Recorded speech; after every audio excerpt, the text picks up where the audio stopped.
insensibly incurious guide to national security, military challenge coins. Well, after doing a video on unmasking and a video on arms control, I thought about doing something a little bit less polarizing. I happen to be a collector of military challenge coins. Challenge coins have been around for a long time, since the Roman age, when commanders would give soldiers challenge coins for victory in battle. I've used challenge coins to help get interviews. After General Stanley McChrystal retired, I wanted to interview him for a book I was writing about the Joint Special Operations Command. And I had in my possession a challenge coin from the 75th Ranger Regiment. He was a member. He was an Army Ranger. And it was an older coin, so one that he might not have had. I cornered him after an event in Washington, and I had the coin in my hand. This is how you formally present a coin to someone. It goes into the center of your hand here. As you reach out to shake someone's hand, you press the coin into their hands and you show your respect. That's what I did with General McChrystal. He was a little bit taken aback. He kind of looked at the coin, and then he looked at me, and then he looked at the coin, and then he looked at me, and it kind of broke the ice, and I was able to get the interview with him. I've been collecting challenge coins for a while. Some people don't like that because purists will say that only people who belong to particular units or who have been given the coins themselves are the ones who should possess them, and you shouldn't sell them and you shouldn't collect them, particularly if you aren't directly associated with the military. I hear that opinion and I respect it, but I don't necessarily agree with it. For me, the coins have been a really interesting way to learn about the structure of our military, our intelligence community, and the national security bureaucracy itself. A couple of coins that I have that I find particularly interesting. So this is a very unique coin. This was, you can see Task Force Raven and 3 stars. On the back, the trident of the Naval Special Warfare Development Group. This was the challenge coin that Admiral William McRaven gave out to members of his senior staff and members of the Joint Special Operations Command when he was the commander of JSOC, the commanding general of JSOC. He was an admiral, but he was the commanding general of JSOC. It's a quirk of military lingo.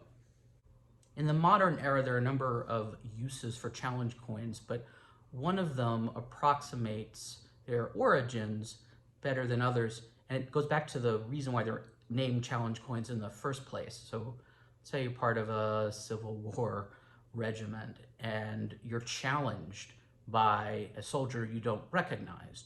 Do you belong to this unit? Well, you show them a coin, and the coin denotes that indeed you are a member of the unit. Hence, you're challenged and you show the coin and you are accepted as part of the unit.